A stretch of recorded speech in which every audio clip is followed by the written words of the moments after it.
Is it on? Thank you. I respectfully acknowledge the elders, past and present, of the Bunburong and Wurundjeri people of the Eastern Kulin Nation on whose land we meet today. I'd like to use the opportunity while meeting you all in Melbourne, Australia, to make an imaginary journey to my homeland, Lithuania. A 3-minute video provides a brief overview about its history and beauty.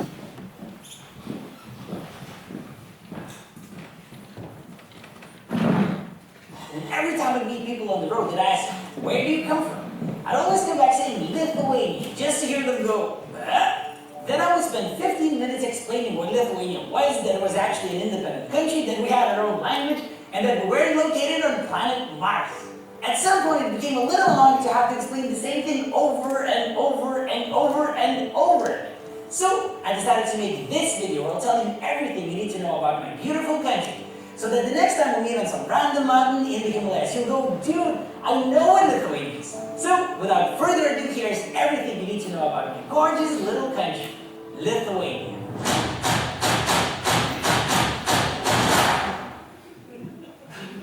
Over 2,000 years before Christ, the Baltic tribes occupied the lands of the current Baltic states. These Baltic people traded amber with the Romans and then fought the Vikings. In those times, only one small tribe was known as Lithuanians, but it was this tribe that consolidated the majority of the other tribes. This process accelerated under Grand Duke Mindaugas, who became a Christian, received the crown from the Pope, and became the first and the only king of Lithuania in 1253. After his death, the Grand Duchy of Lithuania fell back to pagan ways, leading to a centuries-long conflict with the Teutonic Knights. In the 14th century, ruled by Grand Duke Vytautas, Lithuania became the largest country in Europe, stretching from the Baltic to the Black Sea. In the 16th century, a new threat came from the east, with Moscow rapidly gaining power. In response, Lithuania and Poland formed a Commonwealth in 1569. However, the Commonwealth lost a series of wars, and in the late 18th century, the country was divided among the 3 superpowers of those times, with the main Lithuanian lands falling under Russian control. By 1865, printed Lithuanian language was banned. However, knygnešiai, literally book carriers, kept the Lithuanian language alive by smuggling banned books and setting up legal schools in villages. Then, after World War I, Lithuania managed to once again become a free country called the Republic of Lithuania. The short period of freedom was cut short again by World War II. Initially, Lithuania was occupied by the Soviet Union, then the Nazi Germany, but eventually fell back to the hands of the Soviet Union again. In this era, hundreds of thousands of people were killed or expelled to Siberia in cattle carriages. The Soviet occupation lasted for 45 years and only ended in 1990. A massive independence movement was established and made it clear that not even the Soviet machine was able to suppress the Baltic people's will for freedom. One of the biggest achievements of the independence movement was called the Baltic Way, which was a peaceful political demonstration organized in 1989. When 2 million people joined hands, forming a 600-kilometer-long human chain through the Baltic countries, thus demonstrating unity in their efforts towards freedom. Finally, on the 11th of March, 1990, Lithuania became free. It is my great pleasure to introduce the first guest, Joseph M. Siracusa, Professor of Human Security and International Diplomacy in the School of Global, Urban and Social Studies at RMIT University. Professor Siracusa is an expert in nuclear weapons, presidential politics, and war on terror. And a native of Chicago and longtime resident of Australia, he is internationally known for his writing on nuclear history, international diplomacy, and presidential politics. Professor Siracusa is also a frequent political affairs commentator in the Australian media, including ABC Radio.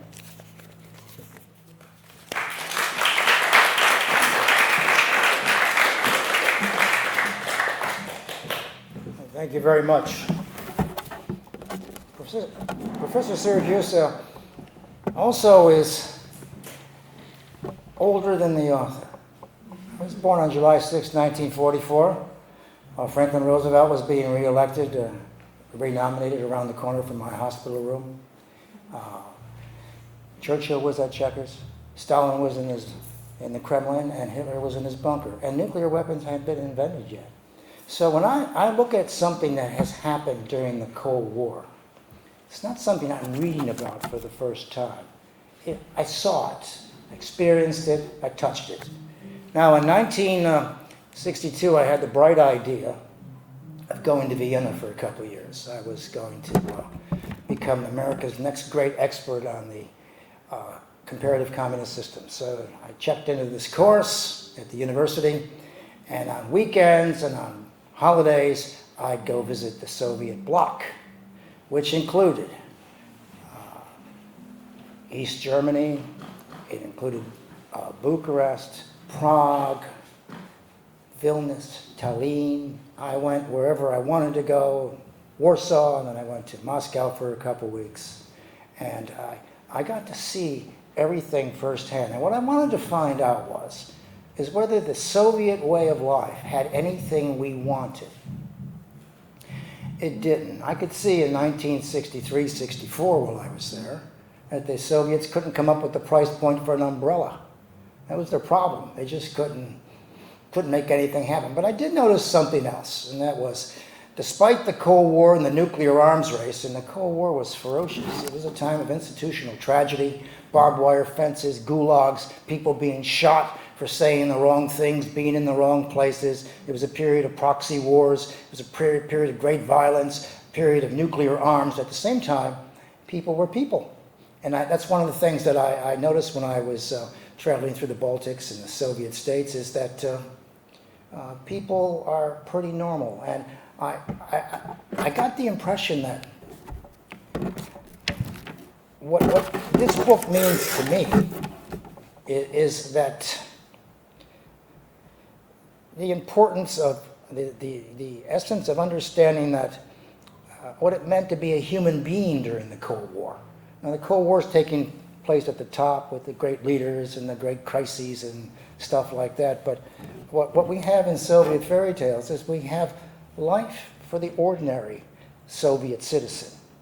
And the Soviet Union's a big place. It goes across 15 time zones.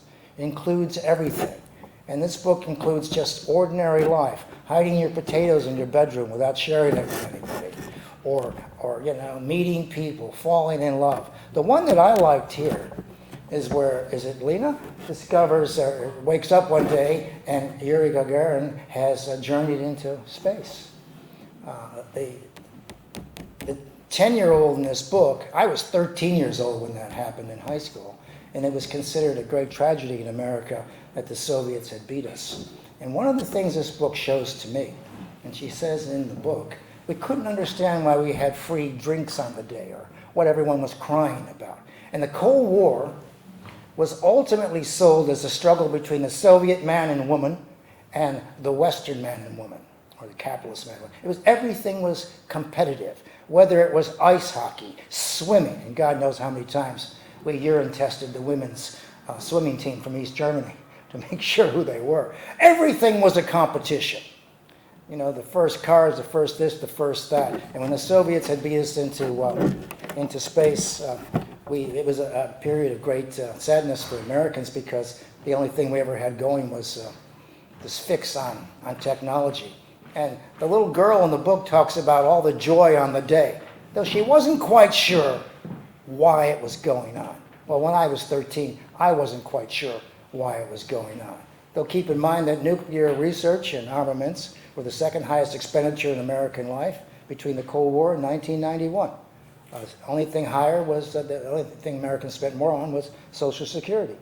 So this is always big news to us when someone beats us to someplace. Anyway, this book confirms for me what I saw at the time. I want to validate the stories in here. I saw these kinds of people, and I experienced it firsthand. Some of it I can't talk about because this is an adult audience, but but I saw these things with my own eyes, so I can corroborate the authenticity of these stories. And some of them just kind of lit me up.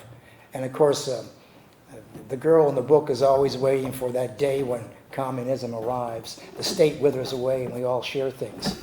Well, look, we all knew that wasn't going to happen. But but it took a long time. The Soviet Union, that is Bolshevism, lasted 73 years. The Cold War lasted about 43 years. And so I got to experience all of it firsthand by looking at it and feeling it. But I want to corroborate the stories. And I want to tell the author something that my MA director taught me. My MA director was a hardcore former Army Air Force colonel. We'd been in bombing raids all over Europe, and he was very hardcore. But his wife was a professional violinist in the Denver Symphony, and he had a heart of gold. And he'd say to me one day that as you undertake a study of the Soviet Union and the Cold War, just remember about the people under the rule of the Soviets. He says they're ordinary people. They want to see the spring. They want to feel the warmth after a long winter. They fall in love, they die, they bury each other. They want the same things we do. The only difference between them and us is who rules them. So as I say, this is a great celebration of life. As I saw it, it's about corroborating a story. I'm not reading these things for the first time. It sort of reaffirms what I saw as a young man. And it's just a delight to be able to, like the author, to go back there. And one thing about the author, she says somewhere here, I'm walking down the street and I feel Australian. Well, I've been here 45 years, and I got double passports too, and I don't, you're never quite somebody else. And this book confirms to me something else too. Oscar Hanlon, this really tough guy I used to know from Brooklyn at Harvard, wrote a book called The Immigrant, which won the Pulitzer Prize. And Oscar is this kind of tough Jewish guy from the Ukraine. And he says in that book that wherever you go, if you're not born there, wherever you go, you are a professional, he says you are a perennial sojourner. And as a visitor in other places, you will be able to see things that nobody else can see, including things about your own life. And he wrote that book about 45 years ago. And I had a chance to talk to Oscar about it before he died. And so what we have here also is a perennial sojourner. We have the classic storyteller who's talking about her travels in the past, present, and maybe in the future. Thank you very much.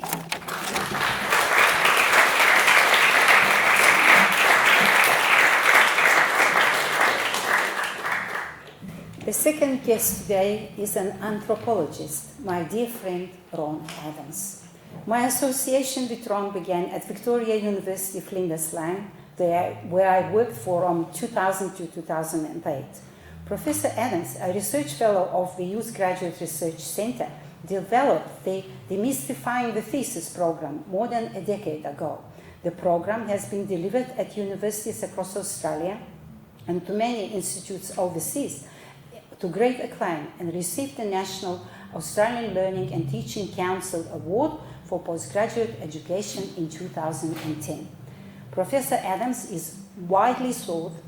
I'm so happy he's here. I just came back from Vanuatu, after by institutions across Australia and around the world to present workshops on research, training, capacity building for PhD students and supervisors. Thanks for coming.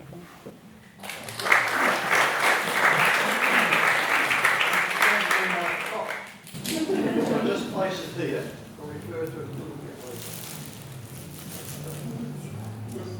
later. Is Sandra Shibarasuk today? You're Sandra? Yeah. And what about Zachary Dunbar? Is he here? Yes. Oh, you play the piano? When you're playing the piano, I think it's in one of the stories. Yes. Maybe something else you wrote, Grazina, but the story where the mother is hiding in the wardrobe. And as you're playing the piano, which was sort of nostalgic, but it brought to my mind, I was expecting a woman to come out of the grand piano here, but nobody emerged from it. It's a different club. A different club. Okay, well, I want to start with Sandra's comment.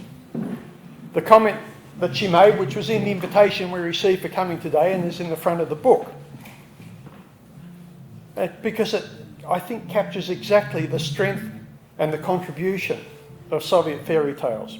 This is what she said. I read her stories, Grazina's stories, like I was being told a story. And that is rare these days. I love reading the tales from Soviet fairy tales and cannot express how rewarding the world and the characters are as they leap from the pages into your heart. And as Zachary Dunbar has commented, these miniature fairy tales conjure, in their simplicity and unadorned directness, Soviet-era Lithuania. Now, these two insights express exactly how I responded as a reader to the stories. Characters leaping from the pages into your heart. The conjurer's ability to have the audience experience the fiction as reality. And how? Through the simplicity and unadorned directness of Grazina's prose. But simplicity doesn't come quickly or easily. I remember as a small boy I was given a step-by-step book on how to perform magic tricks. I had the small boy's confidence that I'd quickly master the tricks, that I'd be a conjurer. I soon discovered that it wasn't that simple. After some weeks, I'd still only manage one conjurer's trick, and that was to make a threepence, which was then the smallest Australian coin and the thinnest, the finest Australian coin, to make that disappear before your eyes. That's the one trick I mastered. Well, here in Soviet fairy tales, we have no fewer than 14 conjuring accomplishments. We can't call them tricks. That would be demeaning to the painstaking craftsmanship that has gone into their construction. And it would overlook the mindfulness behind the stories, the choices Grazina has made in their conception and design, in her use of metaphors, in hitting upon the precise word and phrase to make her characters not only convincing as people in their own right, but also as a foil to what it meant to live behind the Iron Curtain. No, there's no trickery here. The apparent simplicity of character, plot, emotion and setting is anything but simple. And Grazina's gift as a writer is her ability to capture the complexity of life in Soviet Lithuania, or really the complexity of life anywhere at any time, with what Zachary termed simplicity and unadorned directness. Let me give you an example. The first story in the collection, Love Grass Rings, opens with Romus passing Loretta, who had developed a crush on Romus back in grade 11, down near the sea. May's sun hung on the horizon, tinging the clear sky with light pink, burgundy and purple. With her feet exposed by the moving sand, she stretched her hands into the distance, took another breath and brushed the salt residue from her cracked lips. She smiled to a bow-legged man with evenly shaped eyebrows and dishevelled hair as he walked by. It's Romus. She laughed as she shook her head and considered how she'd observed most men being taken aback by her strong, curious gaze. Running her fingers through her caramel bob, she stood still for a while to watch him struggling to walk against the wind. He didn't turn.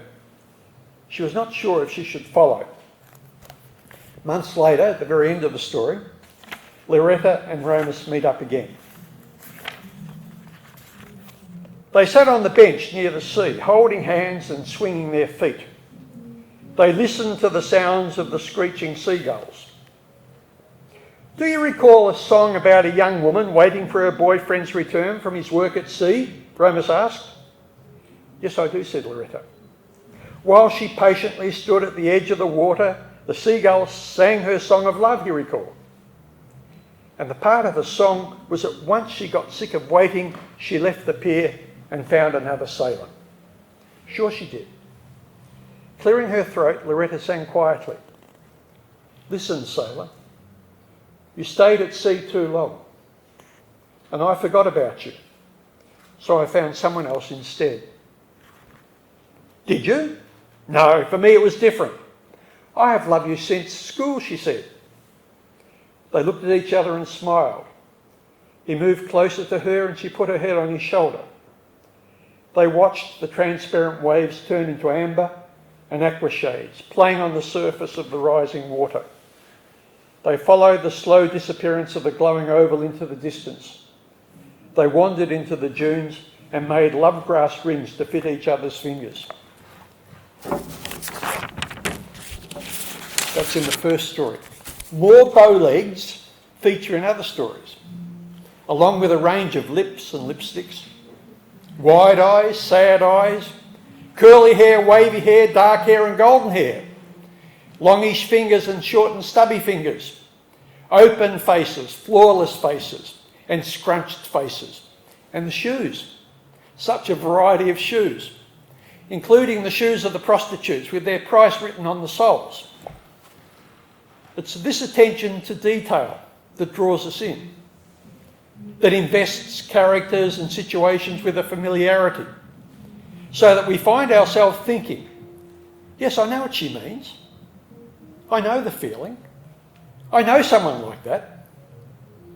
As a literary technique, it grounds complex emotional and political themes in the quotidian events of life as it's lived, so that we don't have to step aside from the narrative or outside the story.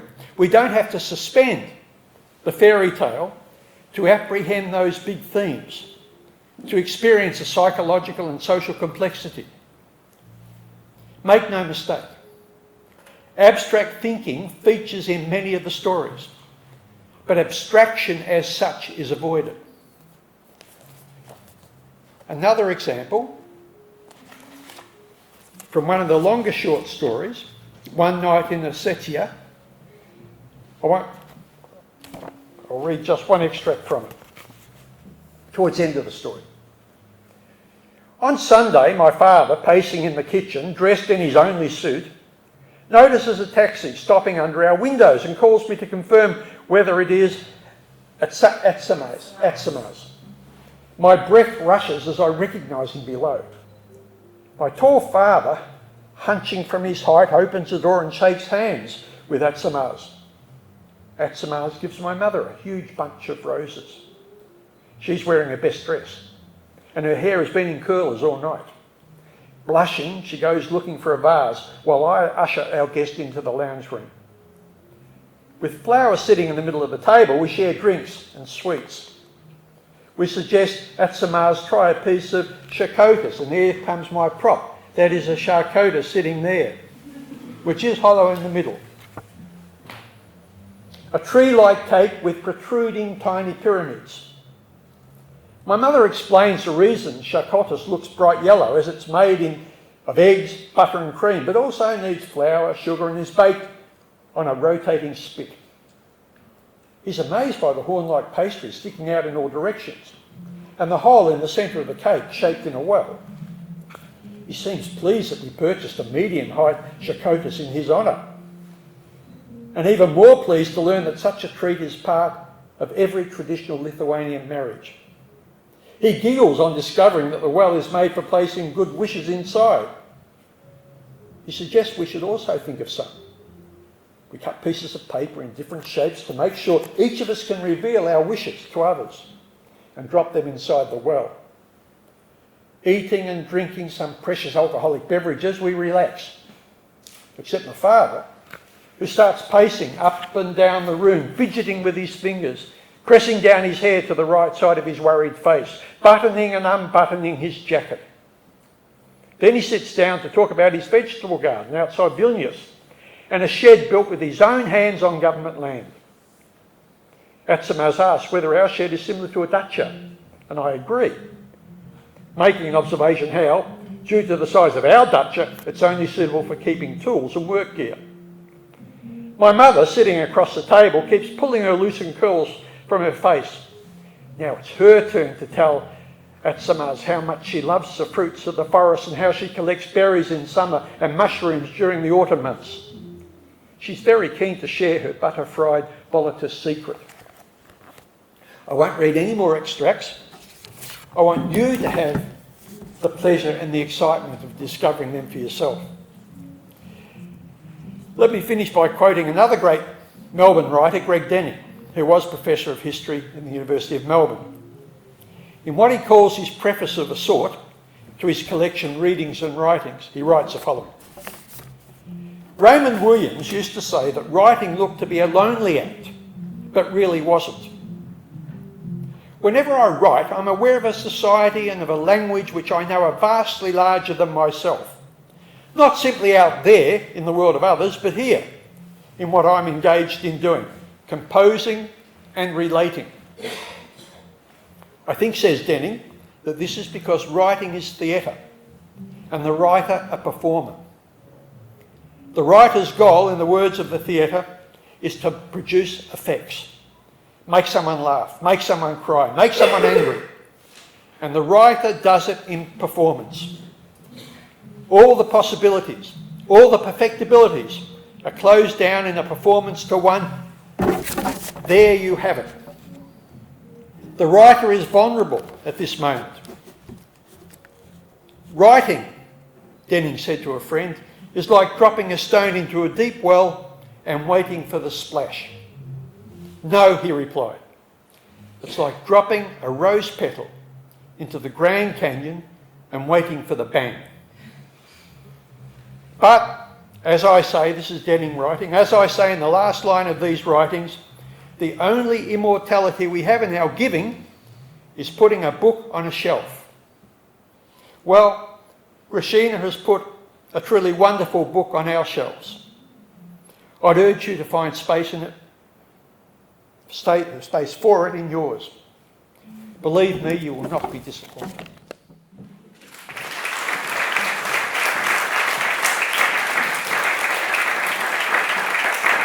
Thank you, Ron, so much.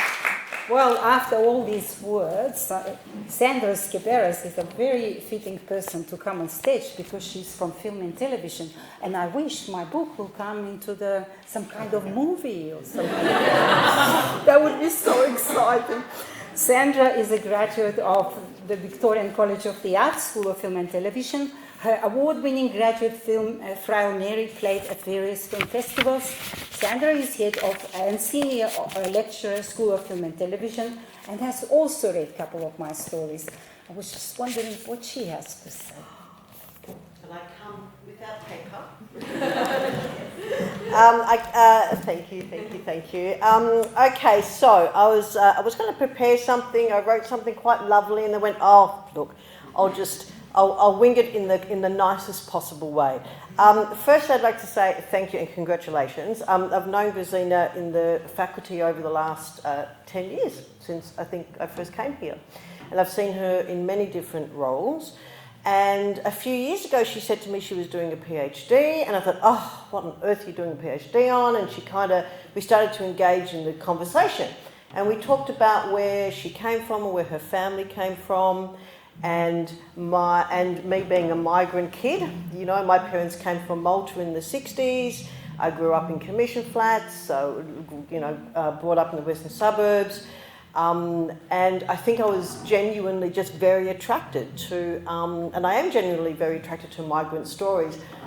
So I was so thrilled when she told me what she was doing, and I got the opportunity last summer, I think it was, to read several of the stories, and of course I read all of them, and I think because I connected to it in that kind of first generation migrant way, there was something there.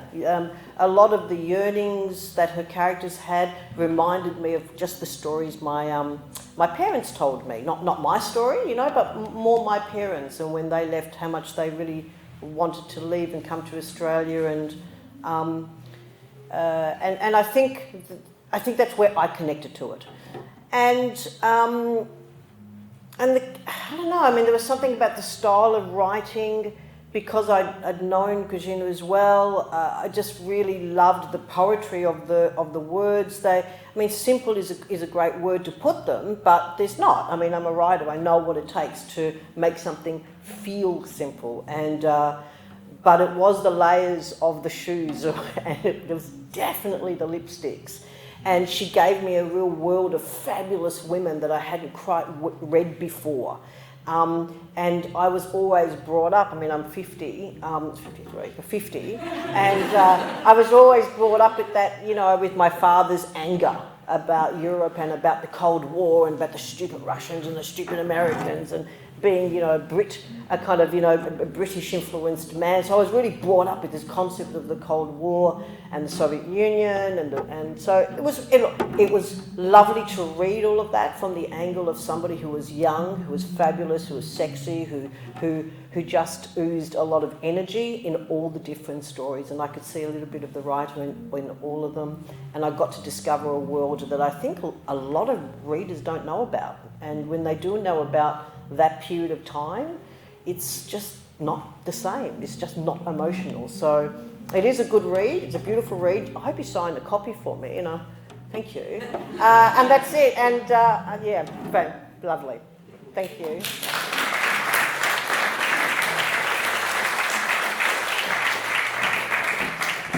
Every event comes with lots of preparation. So we came here 1 o'clock and we set up the room and it looked trash, but now it looks exciting. And also I went to the bathroom to change to my gear. And I left the musicians here practicing the piece. And I listened and I came in and I said what I think about it. I said, I want more sexiness in it. Your play is not good enough. And they're looking at me thinking, but you work in a research office. And we thought the research office people are very serious. What are you talking about? So the thing was, because I based my stories, well, loosely on my lifetime, this is the event where I worked in a cultural center and I was invited to provide entertainment to 200 people, and they were not allowed to drink any alcohol.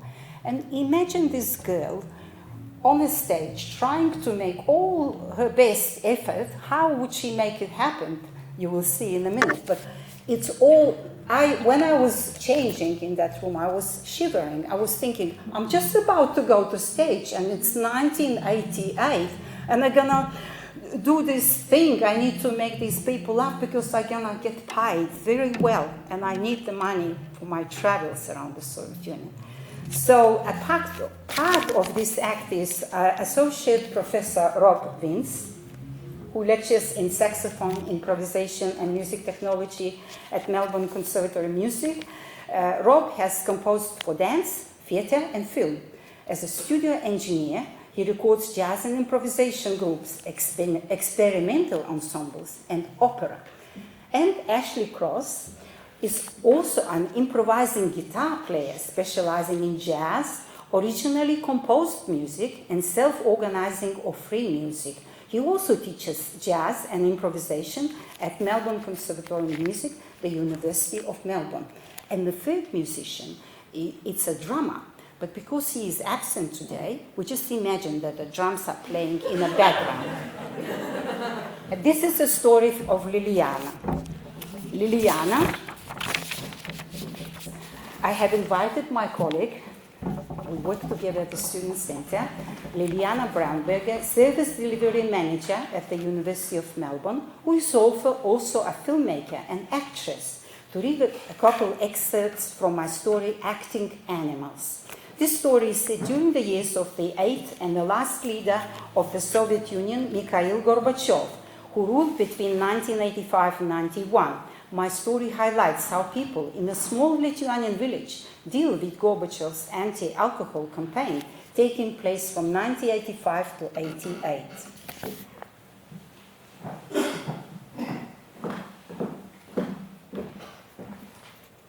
At the end of 1988, Renata was invited to provide New Year's entertainment for a gathering of over 200 people in a small village 25 kilometres away from the port of Klaipeda.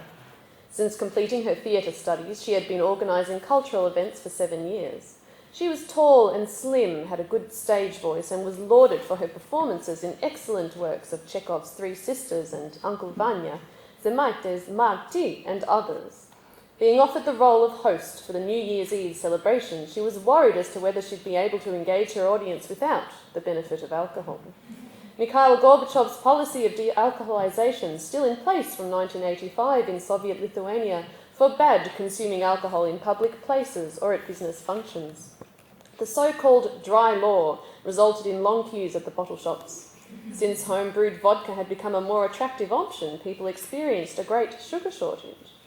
With this in mind, Renata hired a band with a soprano saxophone player, a guitarist, and a drummer to help her along, while the saxophonist, led with the popular Pearl Fishers tune by Bizet, she wiggled her body out of a huge Santa's bag. First came her fingers, hands, arms, followed by her seemingly boneless body swaying back and forth. She wore a crown, a long-sleeved silver top, and a miniskirt that blended with the silver threads woven into her black net stockings.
After the haunting music stopped, she greeted her audience with some fun remarks. She said that she was inspired by the Chinese zodiac in materializing as a snake, a symbol of wisdom and prosperity. Those gathered for the evening applauded without enthusiasm. During the supper, Renata was mentally preparing for her next number. She'd already regretted her commitment to the evening, but 40 rubles for one night's work amounted to a quarter of her monthly wage. After the main course, she told a few jokes and an anecdote about how poorly people cope without alcohol.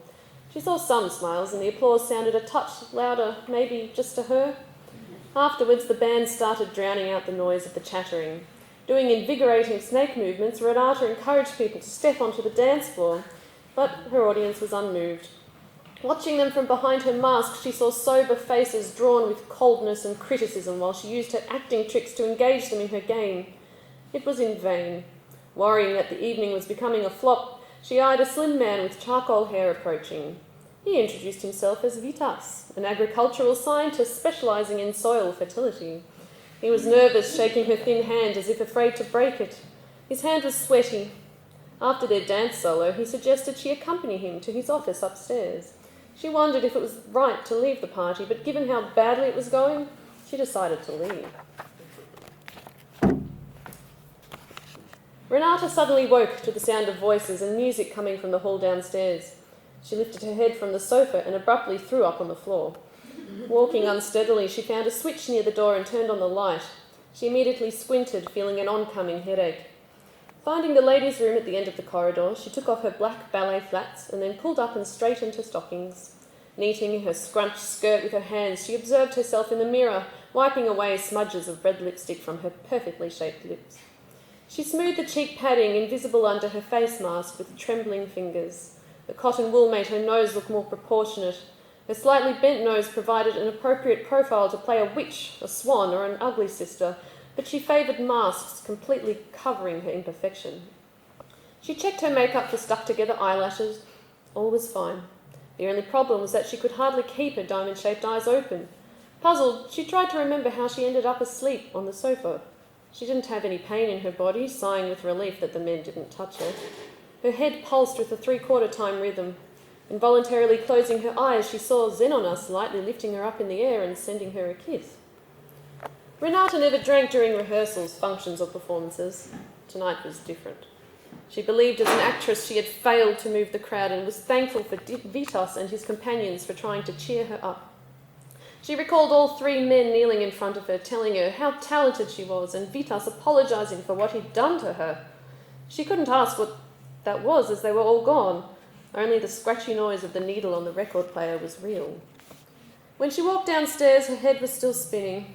An elderly couple sitting outside the hall entry door were selling home-brewed vodka, distilled samagon. People were willing to pay 12 rubles for a half-litre bottle of unclear liquid secured with newspaper cork. Inside the venue, Renata observed previously stony faces bursting with joy, some singing along with the band, others drinking in small groups, those already intoxicated jumping on the dance floor. She decided to go back onto the stage. She saw Vitas dancing with a young woman in a mini blue dress, her honey golden hair gathered in a long ponytail, huge earrings swaying to and fro. Their bodies touched. His hands clasped her bottom. He waved to Renata and soon joined her. Spotting his black eye, she jokingly asked whether his lady had punched him in the face for leaving her alone on the dance floor. He didn't reply. Renata scanned the audience under her mask, very much disappointed she couldn't see Xenonas anywhere. She hoped to wish him a happy new year. Renata studied her program, but Vitas told her not to worry about any further engagement. He said they should count down from 12 as the snake year was rolling in already. She had missed 3 hours of the evening, and it was nearly midnight. She took a microphone in her hand and counted the seconds. Midnight arrived, and Vitas was the first to kiss her hand.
a man who was forging the documents in Soviet Lithuania.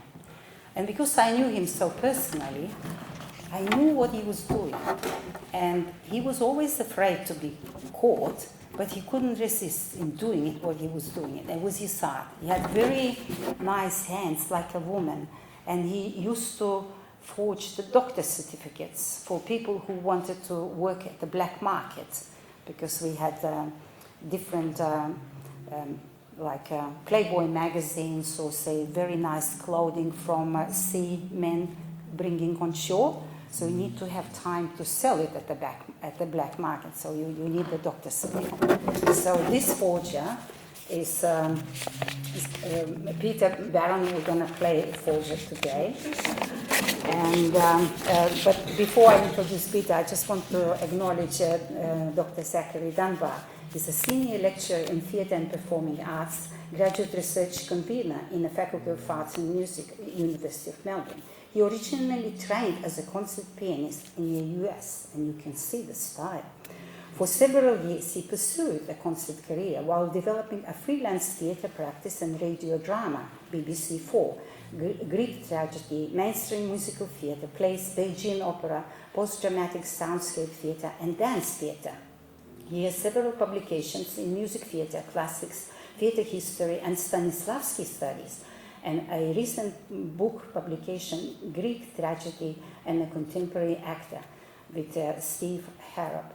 So it's my great pleasure to be I am really happy that he's here to entertain us, and also I am honored to know him, this person, that he really in great way complements my life as a life of musician in another life. So it was part of my speech, but there's no time for speeches, so please. Which I was there on, so there was Peter Barron. Where are you? Peter Barron. We also work together at the Student Centre. Peter Barron works with the advancement team for the University of Melbourne these days, embedded in the Faculty of Fine Arts and Music. Peter is a theatre graduate from the Western Australian Academy of Performing Arts with a broad range of film, television and theatre experience. I asked him to be that forger man. I told him a lot of insights about that man, and I believe he really has what it takes. But of course, accompanied by Zachary.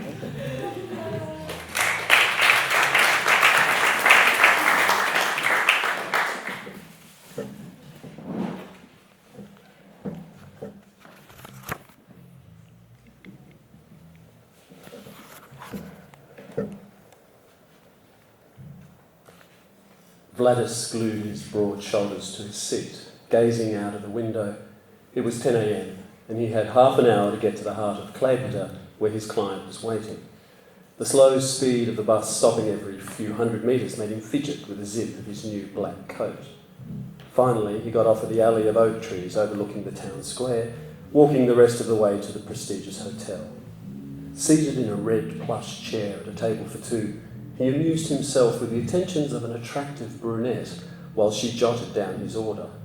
Standing in front of him in shiny silhouettes, she wore nude stockings, which made her full ankles appear more delicate. Placing her pencil and paper in her oval apron pocket, she lowered her fake lashes. Turning on the tips of her pointy shoes, Vladis's imagination was stirred with what it would be like to be kissed by her. Her glittered lips leaving their mark all over his body. Sweat dampened his armpits. Smoothly swaying her hips, she maintained her model walk, not once needing to adjust the heavily starched napkin hanging over her right hand. He had an extraordinary memory for faces and names, and she would be no exception. He stored her face in his memory, not just for her beauty, but for the ever-present chance she might be a pretend waitress. The KGB were everywhere.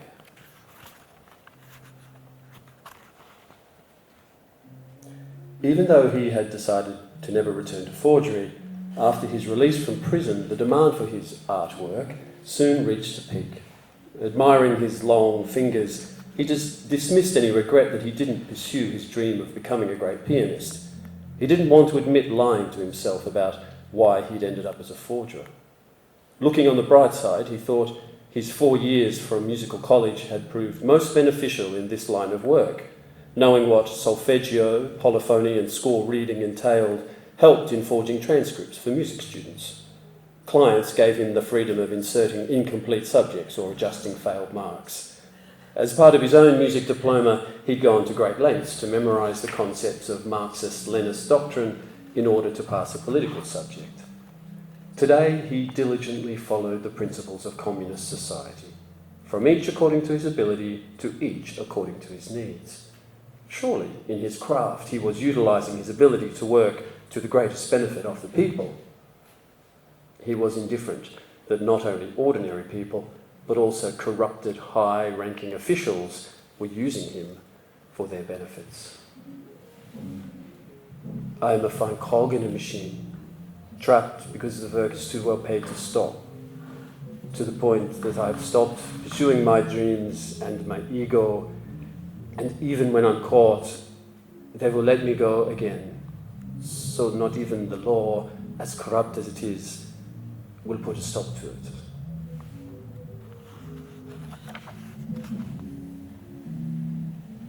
Vladis yearned for true love. Having a woman for sex didn't count. Available women reminded him of his colourful goldfish. Each one had a unique personality, but all the same were easily replaceable. For a long time now, he had ached to feel the warmth of a woman who wished to be with him. If he trusted her enough, he hoped that she would embrace his secrets.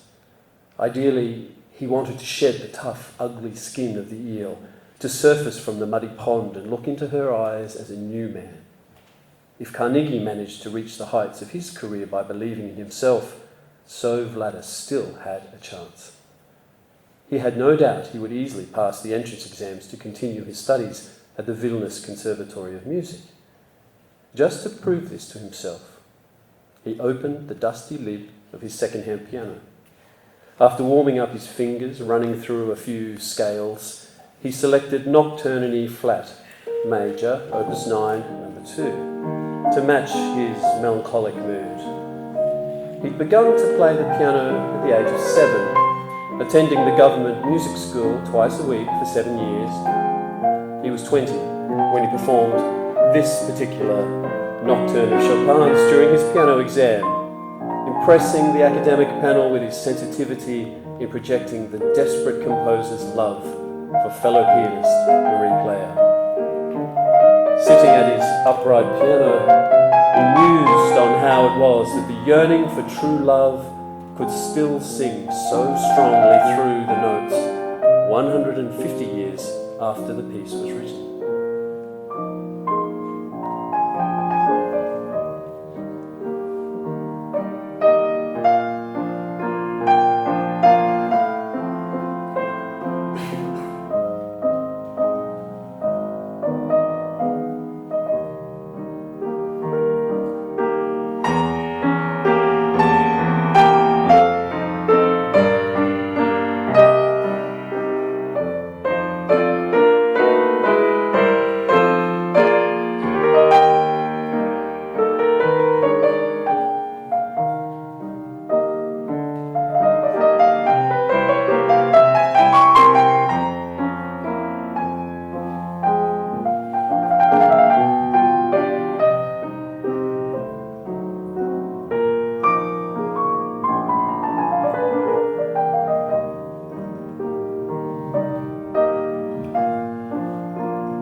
always a check of the audience participation.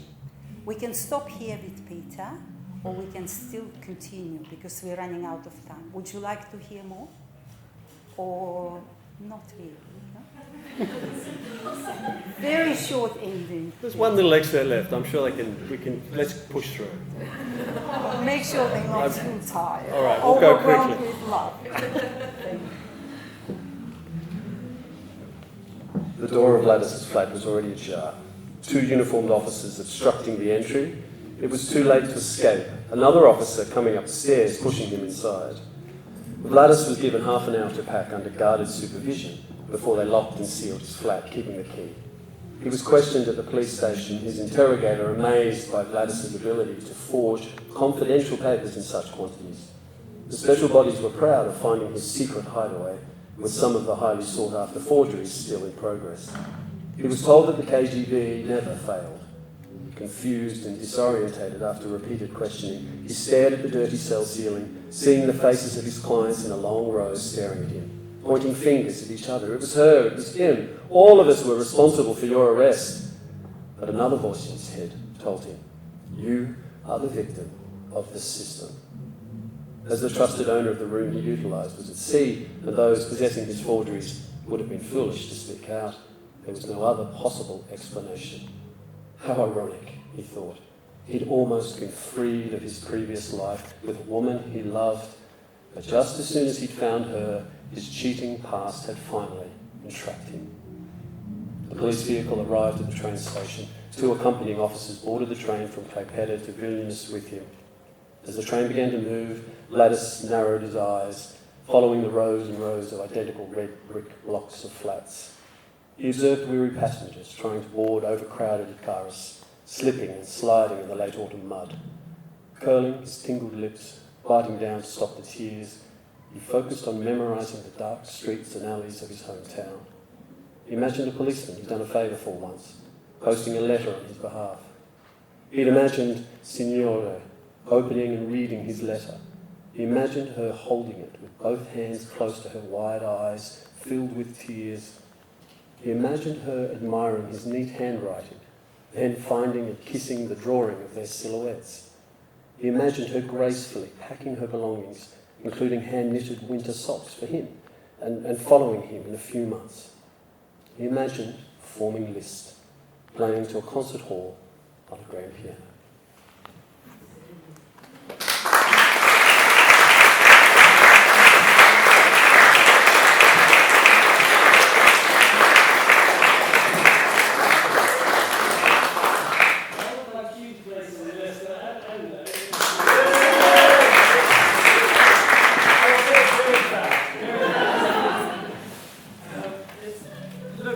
It's very brave for Grazina to have written this book. I think to write something about your past and to be resilient in the present is a very brave thing. So I'm going to do a very brave thing. This piece I haven't played since I was 21. So I'm not sure I'll get to the end, but I will try. It's called The Campanella by Francis, and it's an evocation of bells, but at a very virtuosic level. So try Grazina.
That's how we called in Lithuanian reaching catharsis.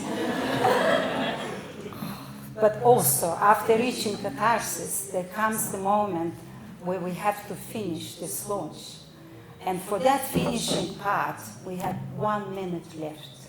1 minute for me to say goodbye to my past. And I'm so honored that you are part of my past today, here and today. I've been here 30 years. I came here for 6 weeks holiday, and the circumstances resulted in a fairy tale that I got married, and I'm still married to the same man, and I live in Australia. So my past as a pastor musician is really and truly over. And I belong to the research office in the serious business.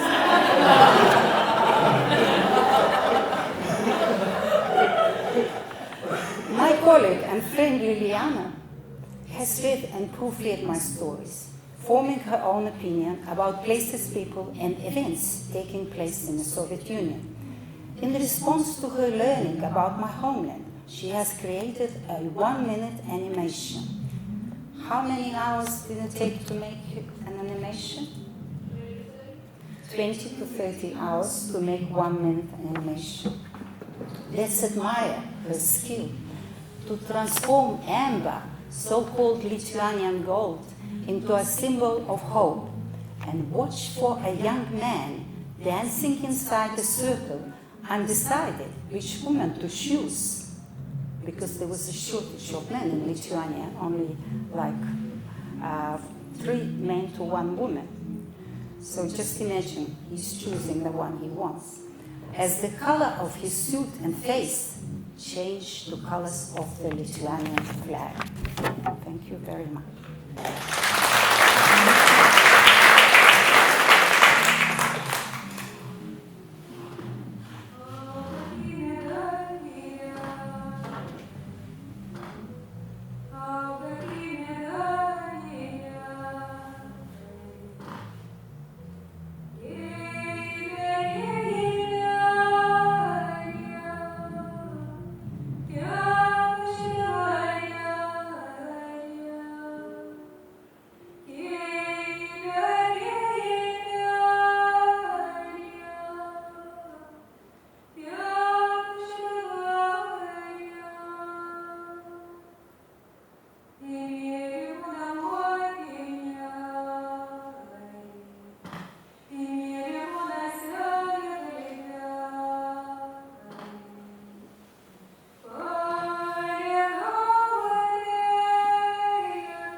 I'd like to thank everyone who read my book, who proofread my book, who encouraged me to keep writing, and to the Australian-Lithuanian Foundation for helping in publication of the book, which would be available for sale now. And there is a special cake made for this occasion that you are all invited to help yourself with. And yes, please stay with me until I am saying goodbye to my past. Thanks a lot.